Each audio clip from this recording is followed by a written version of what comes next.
Hey guys, how's it going? I'm Jack Tenney. I'm 23 years old and I've been a professional skimboarder for 7 years now. And this is your tutorial on how to be good at skimboarding. We're gonna go over everything starting with the basics, which is your board. A good estimation for what size board you want is sternum. If you're a little bit heavier, I would go for even bigger, or personally, if you just want a bigger board, I prefer a bigger board myself. I think it makes everything easier. You float more, it's easier to get out to waves, and to be honest, when they have more weight, I think doing tricks is much easier too. I have absolutely no problem doing a 720 big spin on this board that most people would consider to be way too big. Your first tip, do not buy a wooden board ever. At least get fiberglass. And if you're gonna get a board, you might as well do it right. Make sure it's at your sternum. If you're younger and you're going through growth spurts, you're probably gonna wanna go a little bit bigger than sternum anyway, as you will probably grow into it. So you're gonna wanna check your rails, because most of the time when you buy a brand new skimboard, the rails can be pretty sharp. If they feel like they're too sharp to where they could cut you open if it hits you in the ankle, grab some sandpaper and shave them down. I personally shave the nose of my board the most and gradually stop sanding into the tail. I never sand the tail of my board because I want my tail to be sharp for tricks.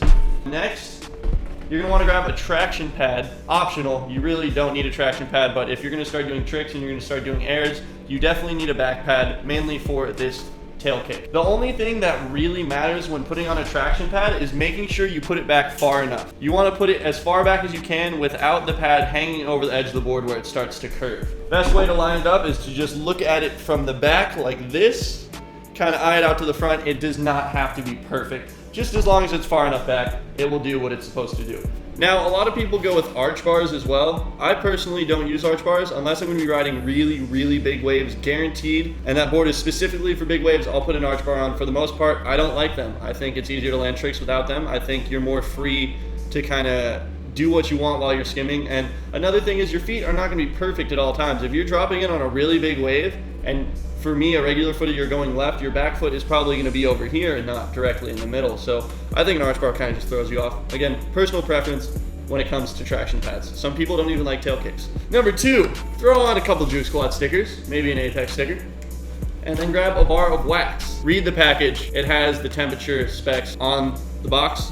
If you live in tropical climate, you do not want cold water wax because it'll just glob on and it'll be like glue. Some people say you need a base coat to start. I say just grab some sticky bump and go from there.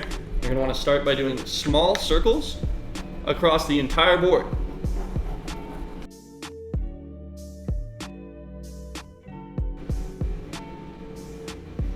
You might have to put some elbow grease into it. I'm not going to bore you guys with showing you wax my entire board. What I will say is the first few times you skim on a brand new board, it definitely doesn't hurt to add some more wax on top in between sessions. Because once you skim on a brand new board, the wax kind of has to build up and stack up in order for you to get the best bumps and the best performance out of your board. So yeah, every time you skim, the first 3 or 4 times I'd say wax it, and then anytime it gets slippery, wax it after that. I think I've showed you all that I can from inside, so we're gonna run to the beach. I'm gonna tell you everything that you need to know from being a beginner to becoming a professional. See you guys at the beach.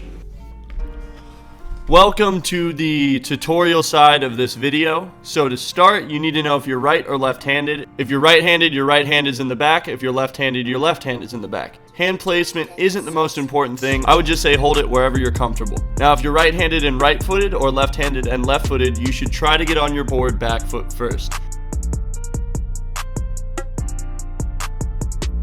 If you're right-handed and left-footed or left-handed and right-footed, you will probably get on your board front foot first. Again, everything in skimboarding is a matter of preference. In my experience, getting on back foot first is the best way to get on your board possible. If you get on back foot first, it's more of a step onto the board. Your back foot hits the tail pad and your front foot follows, just as if you were running. If you get on front foot first, it will be more of a jump straight onto the board. Now this is fine. It's okay if you drop like that. A lot of pros even do. But if you can early on train yourself to drop back foot first, I personally believe it will be beneficial for you in the long run. Now that we have our grip figured out and what foot to get on with, an important thing to remember is to never throw your board way out in front of you, and to make sure you never throw your board before you start running. Basically, avoid chasing your board down at all costs, because if you do, you'll be going a lot faster than your board when you catch up to it, and you have a higher chance of falling. A good rule to live by as a skimboarder is to jump on your board in as few steps as possible. Meaning, when you go to throw your board down, as soon as it leaves your hands, you want to aim to get on the board as quickly as possible. You can practice getting on your board by leaving it at the water's edge, or even do it up in the sand sand for starters. Now for your stance. Always make sure your feet are at least shoulder width apart, and always make sure to bend your knees. I cannot stress this enough. This is probably as important as anything. Once you put in enough time, you'll have what they call a no step, which is what I do when you get on the board literally as quickly as possible. It's almost as if we're throwing our board right underneath our feet to line up with the next step that we're taking. If your board has a traction pad, use that as a target for your back foot. Generally, you're going to want to be riding on the back of the board. Back foot as far towards the tail as possible without it hanging off, and your front foot centered on the board with a nice shoulder width or slightly wider stance. Again, always remember to bend your knees. The best advice I could give anyone as a pro skimboarder is to get comfortable getting on the board quickly. If you can run a full sprint and successfully, comfortably get on your board, you're probably pretty good at skimboarding and can most likely do tricks by now. If you want to start doing some tricks, a good start is to drag your hand in the water or along the sand in front of you, and it will force you to start spinning. For the most part, your steering is completely dependent on your back foot. If you put the weight on your toes, you'll turn toe side. If you put the weight on your heels, you'll turn heel side. Practice makes perfect. Just keep running, dropping, and sliding, and with enough time and effort, you'll be busting tricks, impressing chicks, and having a great time with your friends.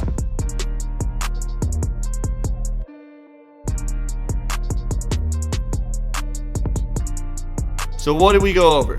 Figuring out your hand placement, whether you're right or left-handed and right or left-footed. If you're right-handed and right-footed or left-handed and left-footed, you should get on back foot first.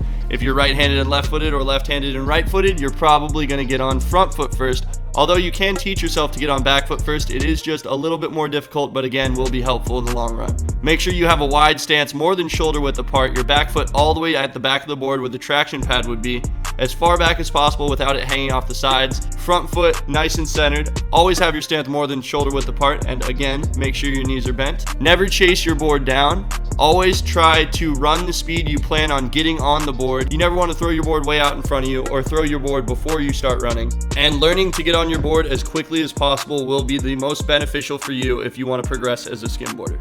With all these tips, you can become a professional skimboarder. Enough time, enough practice, and you will start busting out tricks in no time. I'm Jack Tenney. I'm a professional skimboarder for Apex Skimboards. I hope you enjoyed my skimboarding how-to, and I hope you enjoy these clips of me skimboarding on my Apex.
Looks like we have a man down.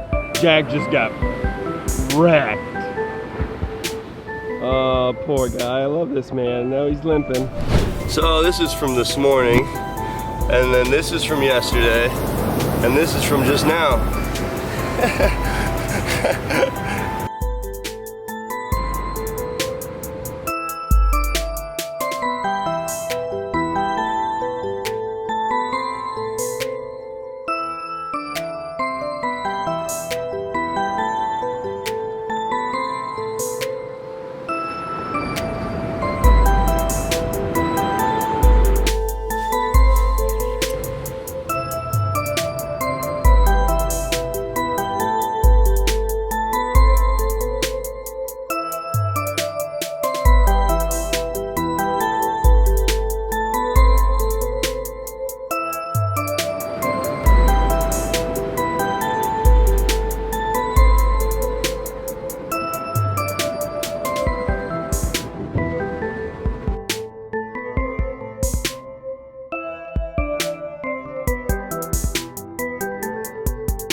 Alright, so we have our first sacrifice to Mexico in the books. Literally.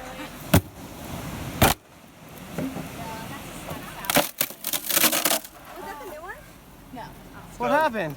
Snapped it. That's very sad. On an airdrop. Nobody saw. R.I.P. Mexico. Paul has that design, right?